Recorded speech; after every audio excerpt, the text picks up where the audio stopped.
Hey everyone, welcome back. So today I wanted to share with you a few things that I've been picking up here and there. It is the new year and it's time for a few new things. I don't know about you, but I like to spruce up my house annually, for being honest, seasonally, sometimes twice a season. I love decorating and I kind of went down the rabbit hole of watching YouTube decorating videos. And I'm like, oh, I should do that. But then I'm like, yeah, but, and I justify it here or there. And I'm like, but their house is so like fancy and spacious and mine's a little bit more like condensed and you know what I mean, like closed in. But anyways, I have things from beauty to house stuff to some books. So grab yourself a cup of coffee. I just made myself a flat white with my machine, which I love. You guys ask me about it all the time. I'll link it below if you're looking for an espresso machine. We love ours. Okay, let's start off with the beauty things. I feel like I haven't done a ton of beauty related shopping. I've just kind of been like really full on Christmas mode. We got a new cat, so we've been very busy with that. But a sweet subscriber friend of mine contacted me and said she had a second palette that she bought and she would love to send it to me. And I'm still blown away. And this is the palette that I'm wearing in my eyes. I actually just filmed a get ready with me for this makeup look. So head on over and you can see everything that I'm wearing. But it is the Pat McGrath Mothership Sublime Golden Opulence eyeshadow palette that she sent me. Stunning. Today was my first day creating a look using this palette. This is what it looks like. I believe this particular one is limited edition. Correct me if I'm wrong. I don't have any prior experience with Pat McGrath. I've not tried anything from her line. I've been wanting to, but I've just kind of been holding back and just kind of waiting for the right palette. So this one is the one I used today. Watch that video. I can tell you though that they performed beautifully, beautifully. So if those colors tickle your fancy, then give that a gander. And then she threw in a second one. And out of all the palettes that I was looking at that Pat McGrath has put out, this is the one palette that has continuously caught my eye. Like if I were going to go out and buy one, it would have been this one. And this is the Pat McGrath Mothership Subliminal Platinum Bronze Eyeshadow Palette. So this was sitting out on my desk area here and my husband walks by and he's like, that is a really cool packaging. And for him to notice something like that means it's cool, that it really stands out. And he's seen all my makeup sitting out there, but he's never once said, oh, that looks cool. It is. I can really appreciate the artwork that she puts into it. But the reason this caught my eye so much is the fact that it's a cooler toned palette. Just look at those beautiful taupey colors. Just stunning. So I'm going to do another look, like a get ready with me. I'm actually going to film it tomorrow. So maybe you'll have already had the opportunity to watch this video, or I'm not sure which video I'm putting up first. I'm just filming when I have the chance. So be looking for that video. Spoiler alert, I've already used it once and loved the taupey colors. Okay, so for makeup, that is that. For skincare, so I've been trying for about the last month, I'd say, the Drunk Elephant f-balm electrolyte water facial mask hydratant. This is what it looks like. Basically what this is this is a last step extra boost of hydration. I've been loving it. Now today is humid, so I don't necessarily need the extra moisture, but up until today, I've been using this as a last step, especially at nighttime, even in conjunction with my oils, face oils that I put on my face, because this just kind of like soaks everything in. And even though we're not incredibly cold this winter, I've definitely noticed my skin is drier. We've had cooler temperatures, but nothing relative to like those of you who live much further north. So I've been using this for about a month, and I would already have to say that I recommend it. If you are looking for something to really seal in the deal, make sure that there's moisture in your face for the day, for the evening. It's not heavy. It's like a nice creamy consistency, and that's my preferred consistency when we're talking about any sort of cream, which is why I like that Belief, the True Cream Moisturizing Balm so much, is the consistency. I don't like too gel of a consistency, and I don't like it so thick and just sloppy goopy that your hair gets stuck in it, and then you have greasy hair the next day, even though you washed it the night before. You know what I'm saying? So this is really nice. Definitely would recommend it. I think the name is rather cheeky. They're so, these companies that come up with these names, they're just so smart. I'm like, you are so smart for thinking about that. So something that's been on my wish list since I first heard about these products is Olaplex. And I was finally out of my shampoo and conditioner, and I was like, you know what, I'm just going to pull the trigger. I had cashed in my points from Sephora before the year was over because I was rouge. And for the first time in 5 years, I'm an insider status. Like, that is the lowest tier. That just goes to show you how much money I spent on makeup last year. Makeup and beauty in general. Like, nil. Because I think insider is like, it's the lowest. But anyways, and actually I'm proud of it in reverse. I know in the past I would have been like, yeah, I'm rouge. But now I'm like, yeah, I'm the lowest tier. Like, I'm proud of myself for not going overboard and at least being very picky and choosy about what I buy. And so this is the Olaplex number 4 shampoo. And then I bought the number 5 conditioner. I can't really do a whole report and review on this stuff yet because I just bought it. Only used it once, so there's that. I would have to say, upon initial use, the consistency of both of these is very thick and creamy, which I like that. I feel like it's more hydrating that way than when it's a thinner consistency. And oh my gosh, those lathered a lot. And I can tell you that because we have incredibly hard water. We need a water softener, but it's one of those things where we don't plan on living here too much longer, so we'll deal with it kind of thing. But because of our hard water, like, nothing in my house lathers.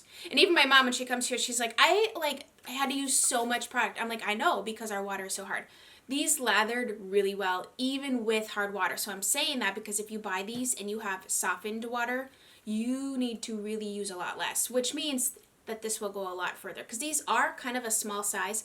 However, I only wash my hair like once, maybe twice a week, so those are really going to last me quite a long time. So I wanted to start reading a new series, and this series is available on Netflix to watch. And I started watching the first episode, and I'm like, hold up, wait a minute. I need to read the books first. And I'm a firm believer in reading the books before you watch a show because you know shows, they can't go into detail about everything. And it's just, I prefer a book over a movie any day, especially when the movies are based on books. And I'd much rather read the book and get to know the characters that way. So I bought the first book in the Outlander series. This is by Diana Gabaldon. I've really only gotten, a very short portion in, but it's already, it's a thick book. But it's already catching my attention. The setting is in Ireland. Yes. And so it's kind of supposed to be like this love story where she travels back in time, but also current time period, which is in 1945. So if that interests you, I'm sure you guys have already probably read this because this is a well-known author, and especially since it's been made into a TV series. But I wanted to share that with you because I know you guys like to know what I'm reading. Okay, so I went to IKEA. And I haven't been to IKEA in a long time. In fact, I think it was only last year that they built an IKEA here in San Antonio, and I hadn't been to it at all. I wasn't really in the market for it, but as I've been discussing in previous videos, the new year really has nothing to do with it anyways, because I organize and purge my house all the time. But I went through a pretty deep one.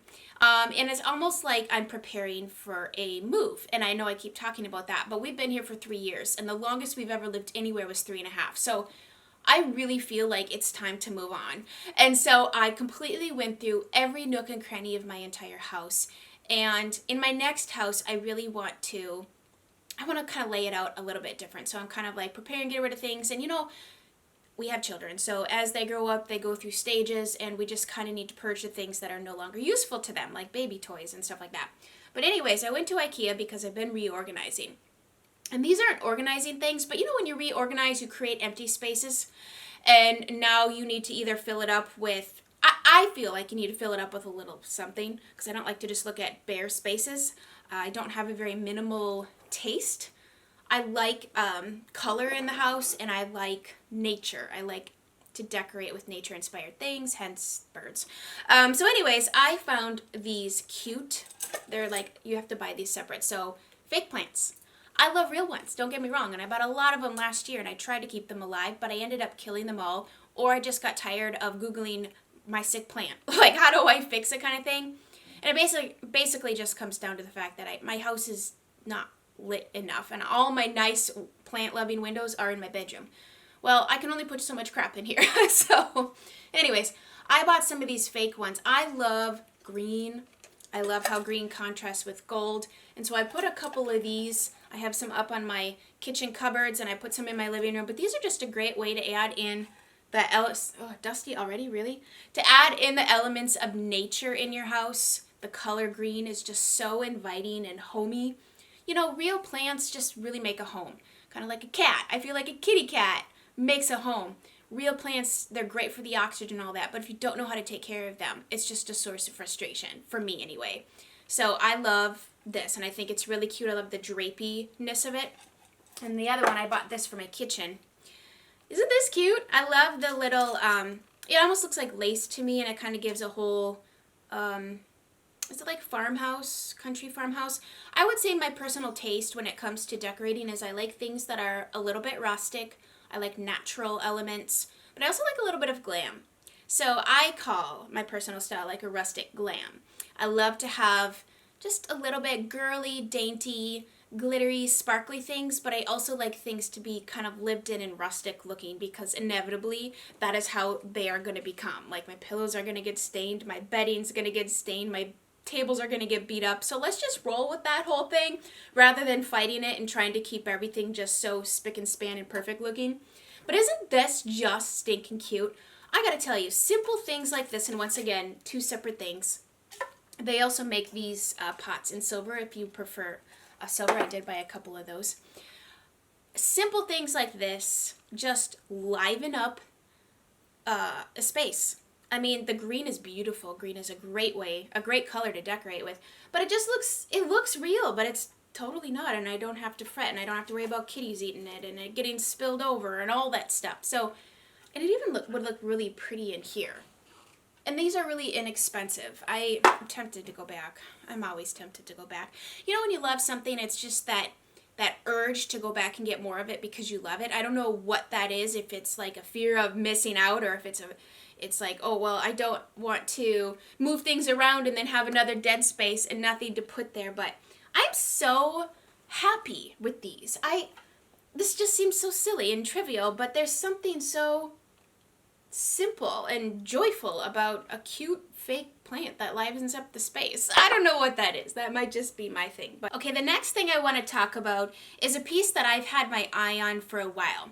So I love cooking, and I really feel just like with makeup, investing in good tools helps with the end result. Having tools that are useful, that perform the way you'd like them to perform, that you feel comfortable using makes sense. It's kind of the same way in the kitchen. Like you kind of need to have the right things in order to, you know, time-wise get things done, things cook evenly, that sort of thing. So, long story short, is that ever the case with me? All of my casserole dishes were busted. I've had a couple of them bust, like taking them out of the oven. Like I remember one time I made, I don't know if it was stuffing for a holiday or something, and I took it out of the oven, and literally the whole thing just cracked in half with food in it, and I'm like, and so I've been kind of putting it on the back burner to get a new one. And the one that I had was just a cheap thing. I think it was like something I had found at H-E-B or Walmart or something, and it was starting to look a little scuzzy. Like it just wasn't very pretty to look at. It wasn't something I would feel good about taking to somebody's house because, you know, it has all that crap burned on it that you can't get off. So anyways, I was laying in my bed and I was looking at Amazon and I was watching YouTube videos. So there's the America's Test Kitchen, which is a show run on PBS, but they have a YouTube channel. And that is a great source of finding out what next appliance to buy. I have consulted that so many times. And so they were talking about different like casserole dishes and brands and stuff like that. And I have always wanted a piece from this brand. So this is a Le Creuset. Le Creuset is a French brand. And they are known for making very well constructed stoneware. And so this particular piece, ooh, it's heavy. It comes with a lid. It comes in several different colors, but I opted for the deep teal, and it has kind of like an ombre to it. It is stunning. I mean, this, I would feel proud to bring a dish to serve at a place. It's just beautiful. Very, very well made. They were talking about how the glazed stoneware, this won't crack, it won't chip, It won't leave food marks on it. It's just very, very well made. Love the handle. But here's what it looks like. I love the color. Like I said, it comes in other colors if deep teal's not your fancy. But for what you get in this and how much I've spent, if I add up the 3 other baking dishes that I bought that broke, if I hadn't bought those 3, I would have more than paid for this. Like, this was on sale from Amazon, even this when I bought it, so hopefully it still is. I love it. I absolutely love it. I make a lot of casseroles, especially in the winter time, lasagna, bars, apple crisps, things like that. You can even roast vegetables in this, which I'm probably going to do because my pans, like my cookie sheets, have seen better days as well because I keep roasting things in them. So I think I'm going to, from now on, use this to roast vegetables in, because then you don't have to like sit and try to scrub all the little bits and pieces all over those pans out of, or off of the container. But I wanted to share this with you because you guys know I do a lot of cooking, and I feel like I should probably start sharing more tools and gadgets, and I share recipes and whatnot on my channel, but maybe I'll start sharing more of that this year. Just, I know I'm just a real person making real meals, and sometimes the recipes are duds and other times they're fantastic. I currently have 3 different recipes that I want to share with you. Probably when I get around to filming my January favorites, maybe February favorites, since I've just been sharing so many favorites of all of last year right now. I will get around to doing that. Now, there was one of you that said, would you do a food favorites video of 2019? And I thought, that's kind of a good idea. So if there is some interest in that, please let me know in a comment or something if you would like to see that. But I am sort of compiling, at least over the last month or 2, some of my favorite recipes that I've tried that have turned out really well. I don't want this video to be over, but I have nothing else to show you.